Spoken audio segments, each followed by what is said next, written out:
দোস্ত 2024 সাল পর্যন্ত দেশের প্রেক্ষাগৃহে মুক্তি পেয়েছে মোট 52টি ছবি।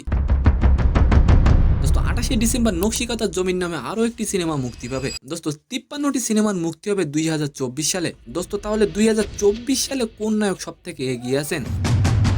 অ্যান্ড সেকেন্ড নিউজটি থাকবে দোস্ত, নাসার একটি মহাকাশযান শুক্রবার সফলভাবে সূর্যের কাছাকাছি যেতে সক্ষম হয়েছে। এর আগে কোনো মহাকাশযান সূর্যের এত কাছাকাছি যেতে পারেনি। দোস্ত নিউজ দুইটি জানতে অবশ্যই ভিডিওটি সম্পূর্ণ দেখুন। সালাম নমস্কার দোস্ত। দোস্ত 2024 সালে মোট মুক্তি পাওয়া 53টি সিনেমার মধ্যে 40টির নাম অনেক দর্শকই বলতে পারবেন না, বাকি 13টির নাম শুনে কেউ কেউ বলতে পারবেন।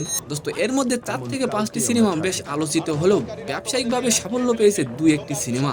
দোস্ত সেই 2-1টি সিনেমাই সাকিব খানের দখলে। দোস্ত সাকিব খান বাংলাদেশের মেগাস্টার, আপনি কি এর সাথে একমত? অবশ্যই কমেন্ট করে যাবেন।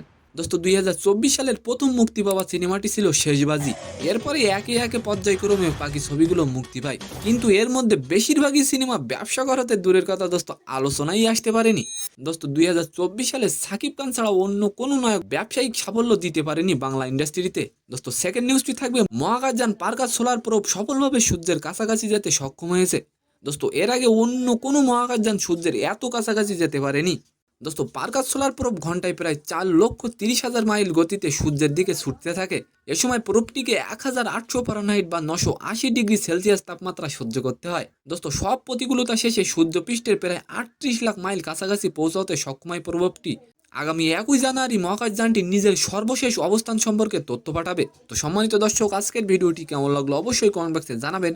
আর ভিডিওটি যদি ভালো লাগে অবশ্যই একটি লাইক দিয়ে আমাদের চ্যানেলটিকে সাবস্ক্রাইব করে দিবেন। ধন্যবাদ।